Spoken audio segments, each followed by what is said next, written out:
let's talk about a few things you really favour then, Faith, and go through some of the things you Yes. like. Starting with the most important question of the podcast right now. Knuckles is better than Sonic, isn't he? Yeah, Knuckles is the Absolutely. best. Knuckles is the best video game character ever. Yeah, He's red, absolutely. he's strong, he's got big knuckles on his hands, and he's got dreads, and Yeah. he's super And powerful. he should have Yeah. been in Smash Brothers as a playable character, not just an assist trophy and everything else. And I want to share this theory with you, Faith. See if you agree. Do you believe, or I have this, belief that if Knuckles was the face of the Sega Saturn, he would have saved it? And let me give you a little bit more context there, because they always struggled to get Sonic in 3D because of the way he was. But because Knuckles can climb, because he can glide, because he can dig, he's a much better character to put in 3D than Sonic ever would. Do Oh you think yeah, I I got a mean, point? I tell you what, yes, yes is the overriding answer, but I can explain why. Because if you play Sonic Adventure on the Dreamcast, which obviously which was started as development for the Saturn before it very quickly got moved to Dreamcast because of as you've said, all the problems they were having getting Sonic in 3D, and we won't get into a big story about that. That's like a podcast on its own. Yeah, But yes, when you play that, I mean, I went back and played Sonic Adventure again about a year ago, and while it's really fun jumping around a Sonic and slamming around and all the fun thing, the actual levels that actually work and play the best in terms of a 3D environment, game, were the Knuckles levels, where you glide around chasing the bits of the Chaos Emeralds, and you still attack enemies, you still collect rings, you still do that. But they're the levels that felt like the most robust. So I agree, if they had made like a 3D Knuckles game for the Sega Saturn, that probably could have saved them. Yeah, there you go. maybe. Official. That's it, Mike. That's it, yeah. Slam dunk. I now have the official word from Retro One thing, Faith. It's call Sega up and tell them the truth. one thing I wanted to ask is there's like this divide in the Sonic fandom, and I think it's mostly based on your age. Now, I know Bill is a grizzled Sonic fan who thinks that Sonic hasn't really worked since the Genesis. That's not entirely true. I like Sonic It's Colors and true. Sonic Generations. Don't paint me up as the villain here, Mike. You are pretty much you're very much like, oh, Sonic should have stayed on the Mega Drive, and they should have, Listen to him. But anyway, Make your point. Go on. do you have any sort of do you like sort of the more modern era of Sonic, or do you kind of got like a cut-off point where you're like, I don't really play anything like past, say, I don't know, Sonic Adventure 2 or whatever? I would be lying if I said I do play the more modern Sonic games as much as I do play the original, Master System Mega Drive games. I'd be lying if I said I did, because I'm just like Bill. I am massively the 2D Sonic games. Yeah. But that being said, just as Bill said, there are some ones I do go back. I enjoyed the was it called a remaster of the Sonic Colors recently. I had that on the Switch, and I thought that was really well done. I enjoyed it on the Wii when it came out. Sonic Generations on the PS3 and 360.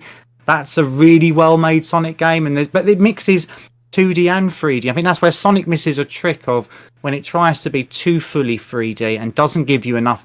That's why that Colors games is actually really, really good, because it has enough 3D stuff so you're seeing the whole world and jumping around, but then it very quickly and almost seamlessly dives into these 2D aspects where you get all the speed and all the springs and everything. So I think it can. I mean the overriding arch is I am massively nostalgic for the 2D Sonic games on the Mega Drive and Master System, but I do try very hard to play the more modern Sonic games. I mean, some of them are really rubbish though. You very rarely get a poor Mario game. Very rarely will you get a Mario game that just is rubbish. But there's a lot of they just struggle, Sega, for some reason, getting Sonic in 3D. It's a weird thing. They shouldn't, because it should just work. But Sonic Adventure's okay. Then we went into things like Sonic Heroes, which is a bit weird. And then there's Sonic 06, which is really bad. Then there's all these, and then Sega went into this really weird realm of Sonic Unleashed and Sonic and Secret Rings and all these really weird games that just, to me, I've played all those and I've sort of completed the main levels, but I've never gone back to any of them. The only 3D one I fully completed, three of them, was the two Sonic Adventure ones, because I thought they were brilliant, and the Sonic Colors. The only ones I've sort of fully completed. Oh, and Sonic Generations, tell a lie. I don't I don't know if 100%ed that, but I've done everything on it. So yeah, I don't know. I'm sort of rambling a bit now, if but they just used Knuckles though, they wouldn't have that problem. if they just did a Knuckles game, that's really what they need to do. It's all there, That's what they're doing wrong. But let's talk for a moment about the Dreamcast. And before I go and put any words in your mouth, what is it about the Dreamcast that is it like a nostalgia thing? Is it just something that just resonates with you? What is it about the Dreamcast you love so much? I think, I'm always very careful of this word nostalgia, and I'll tell you why. Because all these, you can see, and I know the viewer, the listeners won't be able to see it, but obviously you can see behind me is all this Dreamcast stuff, and I've had all this from the time. Like this is, I imported a Dreamcast from Japan in '98. They come out in November '98. I think I got one within a few weeks because I was just like desperate to play Sonic Adventure. So I've had a Dreamcast since literally before it was even sort of a thing in Europe. And I just think, the games aren't the best. It doesn't have the second analog stick. It doesn't have all these fancy things that the PS2 and the GameCube and Xbox had that slowly followed it. But what it does have is arcade perfect games. The reason why it resonates with me so much, and the reason why I think the Dreamcast is the best console ever. I know it's not the best console ever, but the reason why I think for someone like me it is the best console ever is because it does arcade gaming. The problem with the world of gaming at that time is that everyone wanted these. We were talking about earlier. Everyone wants these big open worlds, and everyone wants these huge games, and all these massive, big Grand Theft Auto style, Final Fantasy sort of thing. But for me, I've always just wanted, as a gamer, I want to beat people up and get a high score. I want to do the level the fastest time I can, get the fastest lap time, and I want to get the highest score on the shooter or do it with 1 credit. And all those, I want that arcade pure experience. I'm not a person that really cares about stories in games or cutscenes or having this huge open world that I can traverse for 2 hours before I get to the end of it. I just want to beat things up, kill things, and race things the fastest, and have a competitive edge to it. So the Dreamcast is full of that. It's got the best fighting game conversions compared to the rest of the generation. It's got the best shoot 'em ups. So much I even made like a documentary on, and they're still making games for it today. That's the key thing for me. Much like why the Game Boy is such an important system still, they still make games for it. When do you ever hear them making a new PS2 game or a new GameCube game or a new Xbox game? No, but every month we have news of there's a new Dreamcast game coming out. Yeah, it's because that's why it's the best, because it is like almost like when that kind of mystery around the Neo Geo of the early 90s. Like, it's the arcade at home. Well, that was unaffordable and was a bit of a silly, rich person's toy. But the Dreamcast was affordable and was a genuine arcade experience in your living room. Sadly, and maybe this is where the nostalgia comes in, the world of games was moving on as the Dreamcast came out, and people did want these big open worlds, which the Dreamcast can't do. But that's why I think it's the best. Yeah, I think it's almost... Sorry, go on, Mike. I think it's almost like a void, because... not to get too much into myself, but I didn't play any Sonic game, any Sega games at all growing up. So I spent the last month playing purely Mega Drive games and nothing else. Awesome. And I think you realise that it's almost like when Sega left, their niche, which is like short arcadey games, is kind of gone. And it's almost like, in retrospect, you kind of wish they carried on and made like a console after the Dreamcast. So I just definitely. And do you know what though? I think history has come back to bite all this. I'm not going to make it a console thing, but all the PS2 people are like, the Dreamcast is rubbish because it doesn't have a big open world game or whatever. Yeah. But now history is telling us now that a lot of people, as we've said earlier, are now going, I don't want these big games. I want to go back to these indie style games that take me a few hours to complete and go there. And that's where the Dreamcast was. It was an old style console when it came out. And same with the Mega Drive, and there's new Mega Drive games all the time. All the time. There's a new Mega Drive game announced last week, all this sort of stuff. And I think people really are now looking back and saying, we want to get back to this. And this is why the world of indie gaming is exploding, and everybody wants to make an indie game now. Rage 4, one of the best games ever made. Streets of Rage 4.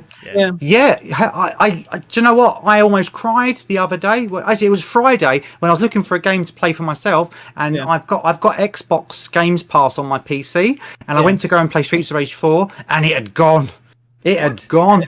And I was like, oh my God, luckily I've got a Switch version, but it's not quite as good on the Switch. It doesn't quite play as well on the Switch. But yeah, that game is amazing. And that sold really well. Like it sold for an indie 2D pixel game, whatever. Oh, it's not, obviously it's not pixel art, but you know what I mean. It sold amazingly well. They were surprised, I think, the people that developed it. I think Sega was surprised that it made so much money. And now they're making a Streets of Rage film. Yeah, it's crazy. And I think in the time frame now, franchises are key. And I think that a lot of what the Dreamcast did is it had the best fighting games separate. It had the best shmups separate. Whereas I think at the time when I was selling games at retail to people, they just wanted to buy one game and dedicate all their time to that one game. And that's kind of what they want, a mixed match of everything. That's why the Grand Theft Autos and you know, True Crimes and all that kind of stuff was so popular. But I think also the Dreamcast had so many firsts. It was certainly my first online experience. I sunk so many hours into Phantasy Star Online, and it's such a straightforward game to play. But actually interacting with people and having the Dreamcast keyboard and talking to people online was such a strange sort of. If you got the Dreamcast keyboard there.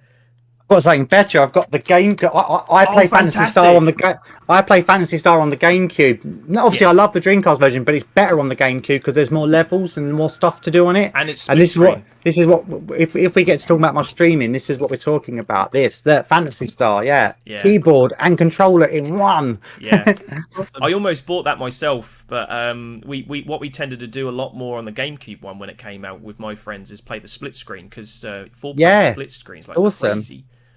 But yeah, but also like the fighting games on there. Being a big fight fan myself, introduced me to the world of SNK, Capcom versus SNK games. You know, my Terry favourite Bogard, fighting game. My Kyo, favourite fighting game. Fantastic stuff. Marvel versus Capcom 2 has got one of the best conversions, if not the best conversion of that game available. Oh, it's the best home port. I mean, this isn't for me putting my Sega hat on. I collect fighting games. I have hundreds of them, and I have all the ports of Marvel vs. Capcom 2, and the home ports, the PS2, the Dreamcast one blows the PS2 and the Xbox one out of the water. Yeah, it's that much better. Yeah, and so I remember reading the magazines and watching Streets of Rage 3 come out, and no one cared. And I think just for 5 seconds, just to sort of talk about my thoughts and feelings, if you don't mind, because I've got to get it off my chest. I remember when the transition to 3D happened, I looked at things like Virtual Fighter and thought it was impressive, but I was sad at the loss of detail that you lost from all of that kind of pixel artwork that you had. Yet when Street Fighter 3 came out and I saw that and everyone was like, oh, it's just old gen, I was looking at it going, look at these characters, man, they're different. And I was waiting so long. There was no arcades near me to play Street Fighter 3. That I had to wait until third impact or to come out or on the Dreamcast to actually play it. And I was blown away by just how good that game looked compared to what it's beautiful. It's one of the best. If someone said to me, "All right, you've got to say like your top 5 best ever looking games," Street Fighter 3 would be straight in there. Yeah, it's that good looking. Yeah, and Guru Mark of the Wolves as well. And Soul Calibur teaching you how to play 3D gaming. It really was like, Dreamcast was a lot of firsts. So I totally understand. Yeah, I think. I mean, I don't want to make it about the history of Dreamcast, but yeah, when you are talking about the Dreamcast, yeah, it was all the wacky peripherals that they tried as well, like the C-Man microphone, and you've already mentioned the like online play out of the box. It wasn't the first console to go online. I've actually written quite a lot extensive histories and researches on getting games online. It wasn't anywhere near the first, but it was the first proper one, is what I called it, where there's an actual proper game to play with a community. How we think of the internet today, and all these people like, oh, Halo's the best thing ever online. It's like, the reason why you've got that is because of Sega. Sega built all those networks and showed Microsoft and all those how to do it. And Microsoft even said they literally blueprinted SegaNet that they built to do all that Phantasy Star Online stuff. Microsoft have actually sort of said, we just use that blueprint to get the Halo 2 online. The Xbox is pretty much a Dreamcast. You look at the controller, you look at the console. It's a Dreamcast with a hard drive and an NVIDIA graphics card inside of it. It's not too different from... Yeah, a lot of people say that, don't they? That Xbox kind of... Well, they did take over the mantle from Sega, and they did it in a way that because Sega were just too far out there with a lot of stuff, but Microsoft kind of combined all the good things about the Dreamcast, i.e. the modem inside the box, and the cool games you want to play on that, but then also satisfying the players that had a PlayStation 2 that wanted to play these big world games and stuff. So I think Microsoft, that they really hit it on the head, and that's why now they lead the way with online gaming, because it's that good, and it's all because of what Phantasy Star did. Back with the Dreamcast. That a lot of people go, "What's Phantasy Star?" And when you tell them, they're like, "That sounds rubbish." And then you're like, "Well, it's the reason why you have Fortnite. It's the reason why you have all these online games." It would, back then, companies like Sony and Nintendo, they were not interested at all. When you look at this with the history of the PS2 and the GameCube, they had no interest whatsoever of getting those online. The only reason why PlayStation got the PlayStation 2 online was because they felt probably a bit of pressure from a few companies when Phantasy Star just released. Yes. But they were never going to do a modem for that. That was such a rush job. That's why the PS2 online was so rubbish, because it was all just a rush job. Same with the GameCube. There's only one online game, and it's Phantasy Star. Yeah, that's it. Absolutely. So, you talked about fighting games and your love for fighting games as we sort of wrap up the games that you enjoy. Is that very much the retro sort of fighting games from the Dreamcast era, or do you still play them now? Where's your kind of niche with regards to that? Yeah, I'd say I kind of go up to a. Well, do you know what? Though I do play modern Street Fighter. I like Street Fighter 4. I haven't played Street Fighter 5 yet because I haven't quite got that far. I'm always about 10 years behind. I always have been. But no, I like modern fighting games as well. I try to keep up. Like I had a quick go on King of Fighters 15 at Game Show recently, and I thought I was blown away by how good that was. Yeah, it's good. But yeah, I know. But if we're talking about what I play regularly, yeah, it would be. I love Street Fighter 2. I still try and play that competitively as much as I can. But no, what I actually like to play, though, I just love Capcom vs SNK 1. I do like number 2 as well, but number 1, because I love that scoring system.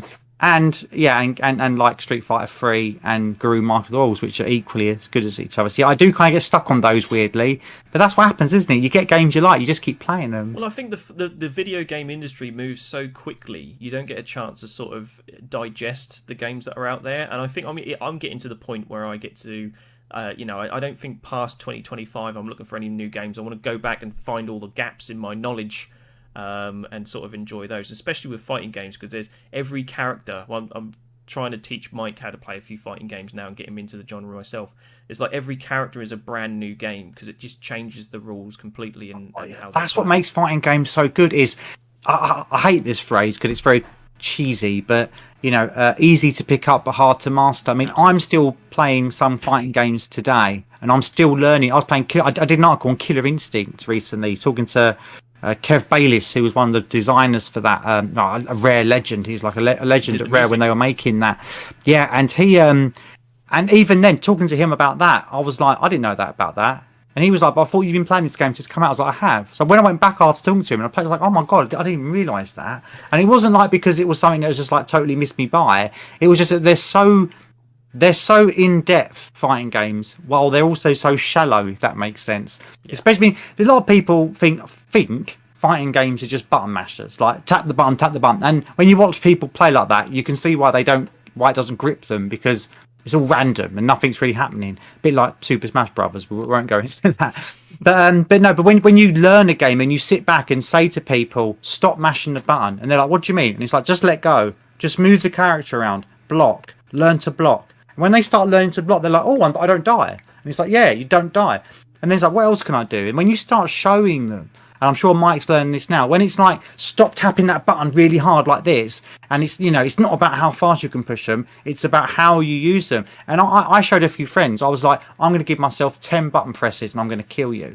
And they'd be like, shut up. And I would. I'd time all my 10 moves, knowing exactly how much I need to kill them on Street Fighter 2. And they'd be like, oh my God, you literally did 10 moves on me. I'm like, yeah, that's what I was going to tell you. I was waiting for you. And because you keep mashing the buttons and jumping around like a crazy person, I can just time it and kill you without even having to. Yeah. And when you start showing people that, the skill, the level of skill you can get to, suddenly the whole genre, it's definitely the hardest computer game genre to get into. Yeah, but It once you've got definitely like is. some people at the same level, I was lucky enough to have a bunch of friends that really enjoyed all the fighting games and came around mine because of the Dreamcast, because that's where all the best fighting games were. Yeah. To sort of get to know them, and it's almost that wake up moment, which I tell people is that in most games you're always pressing one button, but in a fighting Yeah. game you There's can 10. pressing nothing is just as valuable sometimes as actually pressing everything that comes to mind. So, hey you, yeah you, do you like video games? Do you like kick-ass characters? Do you like action and adventure? Then you should go to RagingDestiny.com and get your copy of Raging Destiny, an action-packed fantasy fiction today. A novel written by a gamer for a gamer. That's right, written by me, Bill, from Pop Culture Pause Screen.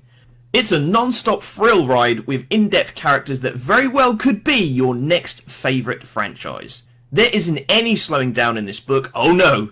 Every chapter is designed to keep you reading and wanting to know what happens next. You can find out more at RagingDestiny.com, and I thank you in advance for your support.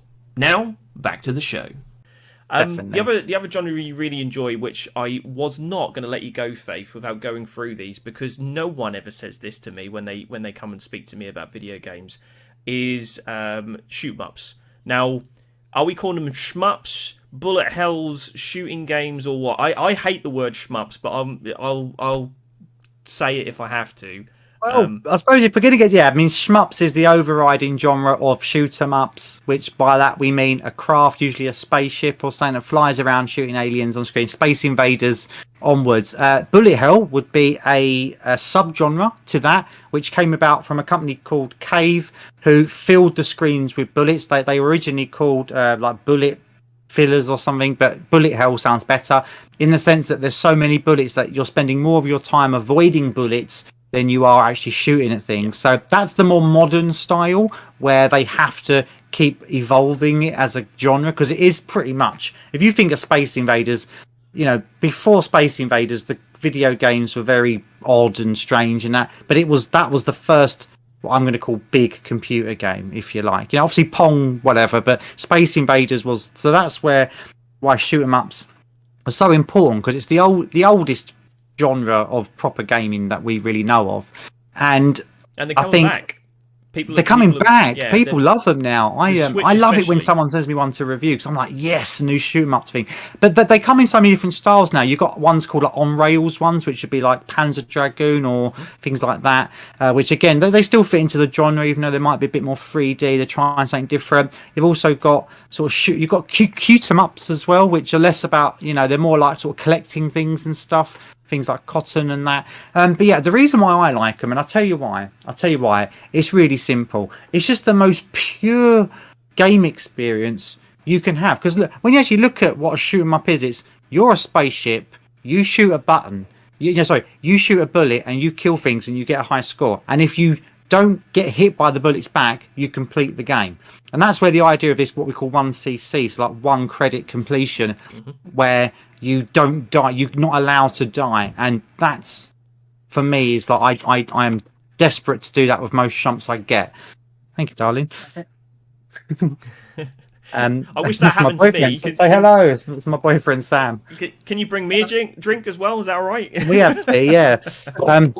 All right, don't smash the place up. You got a bit excited about the shoot 'em ups, but no. So the reason why I think, for me, I mean, I said this earlier in this interview, where I am very much I'm not a patient games player, so I like fighting games because they're quick. I like platform games because they're all about speed and jumping and getting to the end of level quick. And another reason why I like shoot 'em ups is because it's so pure. All it is me against a high score table. And the better I can do, the higher that score is. And I love that competitive edge. And the fact that, especially nowadays, when you play the modern ones now, they are just out of this world. Like, there's so much going on in them. And you can, like, chain combos together to get the high score. Like, there's a really good shoot 'em up, which people, when they think about it, when I'm about to say it, wouldn't think of it as a shoot 'em up because it's a Nintendo game. But, like, Lilac Wars, or Star Fox 64, as I call it, because I play Japanese games. But Star Fox 64 is one of the best shoot 'em ups because you can combine the shots to get the combo up, and you see the score rattling up. And when you try and do like a high score run on that, and you watch them on YouTube, it's incredible. People are like, how do you even get that sort of score? And it's that pure gameplay for me of, you're not just playing it to complete it. There is that competitive edge, and that's to me what video games are all about. Like, you read about the people that wanted the high score on like Pac-Man and Space Invaders and all these games back in the day, and that's where I am in my headspace of gaming. This is why I don't care about the latest big Elden Ring or whatever, because while they're great games, you're just sitting there doing the same thing over and over again. But with a shoot 'em up or a fighting game, I can just do something. It's pure. It's just such a pure gaming experience. Yeah, it has that kind of... when I watched my friend play GoldenEye, where we knew where all the enemy placements were and running around and doing that kind of thing, it has that kind of thing. The ones I enjoy is Ikaruga and Dodonpachi and Radiant Silvergun. You played that recently, didn't you, Mike? I got you on Radiant Silvergun for the first time. Because it's the same game every time, but if you're not in the same place, it's not the same pattern every time, and it's learning where you should be and when you should shoot and when you shouldn't shoot back. And I think you're not much of a high score chaser, are you, Mike? You like more completion sort of style type games. No, I'm not really. I don't really care about seeing a number go up. I mean, like in terms of playing like your beat 'em ups and stuff, it's more so about just getting to the end and dying as little attempts as possible, more so than it would be. So I suppose the excitement in a shoot 'em up would be more so from how many times do I die more. Yeah, so yeah, that's it. That's that's it. The challenge, the 1cc challenge. And if you can, I mean, Ikaruga, I have 1cc'd that, and once I did it, I said I'm never going to play that game again. But the very next day, when I woke up, I thought I want to get higher score. I want to do it again because I knew I missed a few of the shots on switching between the polarities and that, and I was like, no, I can do better. And that, yeah, but no, Mike, you're right. It's not. I mean, when I say chasing high scores, I think what I'm trying to say is playing it so well that you know that score is massive. Does that make sense? It's not the number itself. It's more the fact that you know you're the best. Yeah, it's like I don't know if this is a shoot 'em up. I might come across like a bit of an idiot, but on my Genesis binge, I've recently come across Gunstar Heroes. Well, that is a platform run and gun. That's like a run and gun game. Well, I suppose it's shoot 'em up in the sense that you're shooting guns, but no, but that's more of like a platformer. Platform you're worrying shooting about game. jumps as well as kind of there's a bit more to it than just sort of racking up those. But a great game, right? If you hadn't played that back in the day and you played it now, that is the sort of game that you can appreciate is still really good today. Yeah, I was playing it for the sake of a video I'm working on, but then I bought the Mega Drive collection on the Switch, which I had no reason to do, and then I sort of booted it up, and then I completed Gunstar Heroes again. And I thought, oh, here we go. I think that's brilliant. That's the thing about that genre, the shmup and bullet hell type genre. I find I got grabbed really early when I wanted to play video games when I was at college, and Raiden was the arcade game in the corner. Oh yeah, so brilliant! That got me attached to it. But I find it's the hardest genre to get into, probably next to fighting games, like you say, Faith. But when you find that one, when there is that one that grabs you, when you don't think score is a big deal, but when you find that one, like a Ikaruga or a Radiant Silvergun, suddenly you do care about the score. Suddenly it does matter when you put your name in at the end and you're like, I could do better than that. It just has to find that one to grab you. You know what? Where you've said that, where you find the one, that actually instantly sparked something in my brain that I haven't thought about for, God, maybe 30 years. The one that got me was a game called, I would call it Tatsujin, because again, I play a lot of Japanese games, but it's called Truxton on the Mega Drive. That's what it was changed to. But that is a very basic shoot 'em up. It's just a horizontal one, just shoot. You get a couple of power ups and some bombs. But I hadn't, apart from playing Space Invaders at the odd arcade machine for Chip Shop or whatever, I hadn't really played much shoot 'em ups at that point. And my friend sold me that game for £1.53. And I'll explain why. He bought it because we used to import games when we were younger, when we got a bit of money from this. We were very lucky that in our hometown we had a shop that imported games from Japan. And he bought it full price, like 40 quid or whatever, and then played it and didn't like it because he realised it was a very hard game. And I just liked playing Mega Drive games, so I was always looking for the game. And he was like, oh, I don't want this. And I was like, oh, okay, maybe I'll buy it off you when I get some money because it looks like my kind of thing. And he went, how much money have you got in your pocket now? And I said, £1.53. He went, just take it. It was a weird situation. He was a good friend. It was a strange thing. And then I played it to death, and he sat there watching me going, you're actually got really good at this. The reason why I didn't like it is because I kept dying, but I'm seeing you've actually and it was one of these games where the great thing I like about shmups or shoot 'em ups is most of the older ones, especially when you get to the end, instead of it just being the end, well done, you saved planet Earth, it just goes back to the start.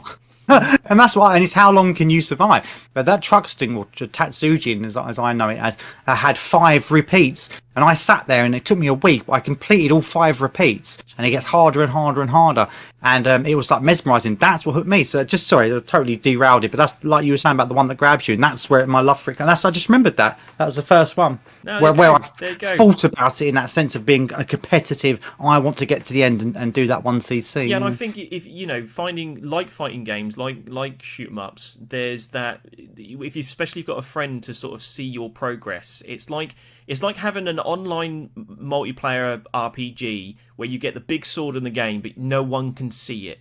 It doesn't mean quite as much. But when you're playing a shoot 'em up or a fighting game and you're getting better with your friends, or you're getting the high score and then someone beats your high score, you want to try and beat it afterwards. And when you have that, it really sort of works for you.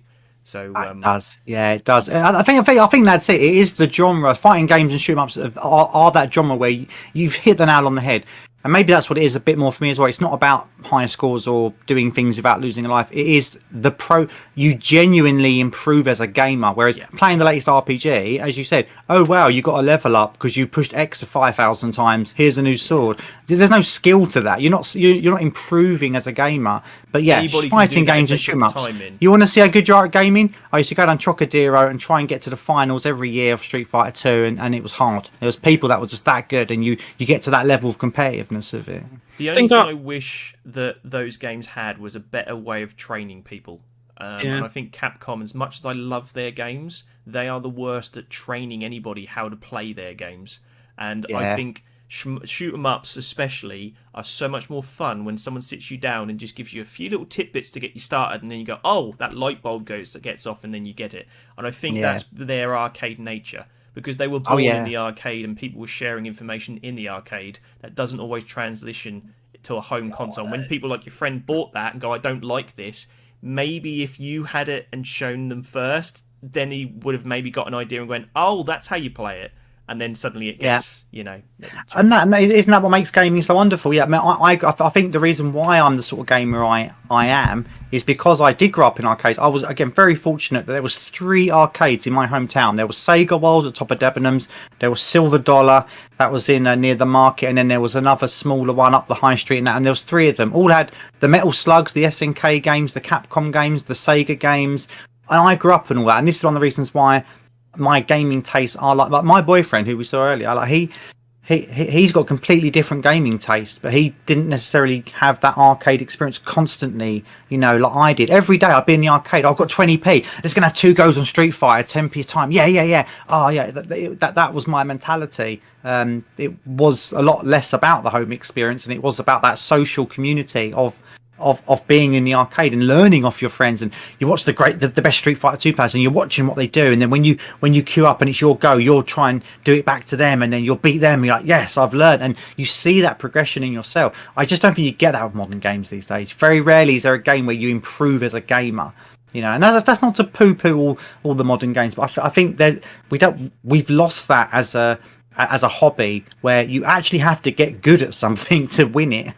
Yeah, I think there's some developers that worry that people are not going to see the end of their game, so they kind of hold your hand in a certain way to make sure you see everything. And that's not a bad thing, because accessibility is a thing these days. I know there was people, that wouldn't have been able to access computer games for. I'm not going to get into some big thing about accessibility, but there is a reason to have games sometimes a little bit easier or less intense nowadays, because computer games are everyone. Back then, computer games were for this niche group of people that wanted to beat each other out.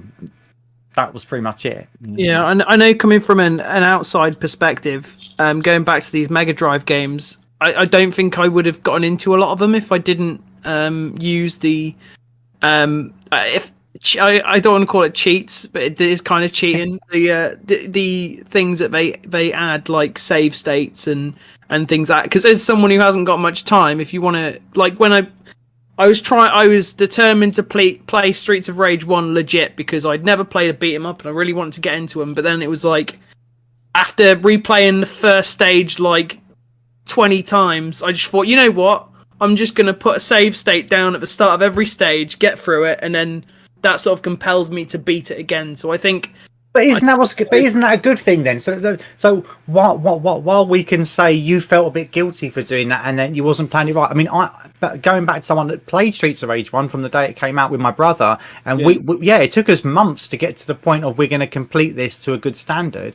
But nowadays, because you can do a save state, or they got I'm thinking on my Switch, you've got this rewind for a lot of these retro games now, where you can rewind it 10 seconds and give it. I watch my boyfriend play things like Punch Out, and he's like, "Oh, I'm not happy with that combo, so I'll just rewind it and have another go." I don't actually think, and do you know what? I'm going to put myself in a real juxtaposition here. I don't actually think that's a bad thing. Well, the purist in me would be like, how dare you rewind a game or save it at the end of the level or whatever. You should be able to complete. I raise my angry retro fist of, you should be able to complete this game in one sitting sort of thing. Let's be realistic though. The modern world is so much more going on in the modern world. We have so much more we need to do. I couldn't imagine now playing Streets of Rage enough with it. Oh, excuse me. Sorry, got a cat climbing up me and everything. Playing to enough of, getting to enough of a good standard. I just wouldn't have enough time in the day. Yeah, I'm totally with you. I don't, playing games back from the early 90s forwards, I don't understand this kind of demand that you should play it like I played it when I grew up. I think if you can, any way you can enjoy a game and get into a game through save states, rewinds, or anything like in between, really helps you enjoy it. Are you enjoying it? Ask yourself the question: are you enjoying the game? If the answer is yes, then just crack on with the save states and the rewind. Because at the end of the day, we're not here to show who can complete the game without losing a life. What we're here to do is enjoy video games. So these modern retro games releases, whatever, I say, do you know what? Just go for it. I was playing Sonic 2 the other day, and I never die, and I died on it. I think something like I just zoned out for a bit, and I end up dying, and I got annoyed, right? And I was like, I have never died on Sonic 2. How this is an outrage, sort of in my own brain. And I realised I could just rewind it, and I was like, oh. Actually, I can just go back and forget that happened, and I feel good again. Oh, you didn't die on Sonic 2. You I didn't die on Sonic 2. I did the exact same thing with Sonic 2, but it was the special stages because I just hate them with a passion. Oh, yeah, you do have to get good on those. Oh, my brain just wants the Chaos Emerald, so I just It's just the thing is though about that, a bit like the shoot 'em ups though with the Sonic 2 special stages. Do you know what?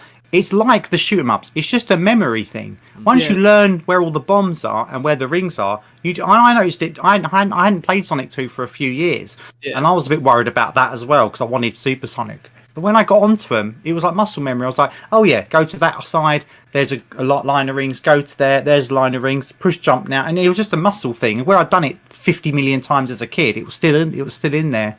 Yeah, but I'd rather have people have save states and rewinds to get good at the game anyway. It's a good way to get into it. I don't think that I would have broken into the Mega Man games like I have recently if I didn't have that opportunity to. Yeah, they're hard. They're well hard. Now, because I played all through them and those save states got me good at the game, I can go back and play them and not need to have a continue because that gave me a step in. For years, I thought Mega Man was terrible because I didn't have that sort of training wheels on. So I don't think it's bad at all. I mean, look at Streets of Rage 4. That does exactly what I did with my save states. When you die, you run out of lives. It boots you to the start of the level, not the start of the game. So it was like very much like. Yeah. I think that's just where modern gaming is now. But yeah, that's it. You got to remember where games came from before the idea of console gaming was arcade machines, where the idea is that it takes your 10p's. That's the idea. So if you lose your lives, you go back to the start and you've got to put another 10p in. There's no need for that in modern gaming because there's no such arcades don't really exist anymore. So now it's all about, can you make the game enjoyable enough so people spend enough time with it so they want to buy another game of yours? So adding in things like save states and that makes people, because not being funny, if I was playing now a game I'd never played that was so hard that I couldn't get past the first few levels, as the world we're in now gaming, I probably wouldn't bother. No. Probably just go and play another game. Faith, there is so much we can talk to you about. You're a bottomless well of gaming knowledge, and really sort of enjoyed going through everything with you on this podcast today. but I think it's time that we let you go and have some tea. Yeah, I think my boyfriend's going to get the ump soon. So yeah, I think we that's should it. go. But yeah. where can people find you? I'll be honest with you, it's not really about me anymore. I would say if you want, yeah, obviously you can find my website retrofaith.net, which is like a sideline passion for me, if you like. But really, what I do now is I write for Fusion Game Magazine. That's a great one. Ninty Fresh Magazine. Lost in Cold. Lots of different ones. So look out for me if you like your proper game magazines that of old. That's where you'll find me. Really, because it's not really about me. I don't really. Oh no, streaming. We didn't really talk about this, but I do Phantasy Star Online. If you are into that game, me and a group of enthusiasts, I suppose you could call it, or maybe obsessives, we have a clan or a guild that we've had for many years, and we play it, and lots of people just love hearing us talk about Phantasy Star Online. So that's Retro Faith Knuckles is the name of the Twitch channel, because Retro Faith had already been taken. So but yeah, if you like Phantasy Star, and we play on original hardware, we play on GameCube, but it's all real hardware, there's no emulation, and it's quite fascinating to see a very old game actually being played actually online.